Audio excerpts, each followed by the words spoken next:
Hello everyone, in today's video I will be giving you my entire sound effects collection, all completely free to use. I don't own these sounds, I have just gathered from different creators over time, so you don't have to go search everywhere. So let's get started. But before that, make sure to subscribe to my channel because we are very close to 10k subscribers. So make sure to subscribe. Method I used is the Premiere Composer to use sound effects. You can find the sound effects link in the description.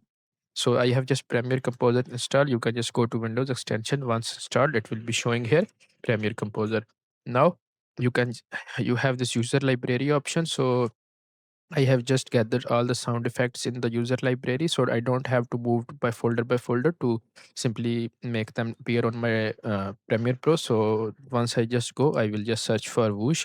So the whoosh will be appeared like this. So I don't have to go in folders and search them again and again, and you can simply just the sound effect you like, you can just simply make it and drag it like here, it will be showing here. So that's all for today. Hope you found this video helpful. Make sure to like and subscribe so we can reach to 10k subscriber as soon as possible, and I will see you in the next one. Until then, take care and bye.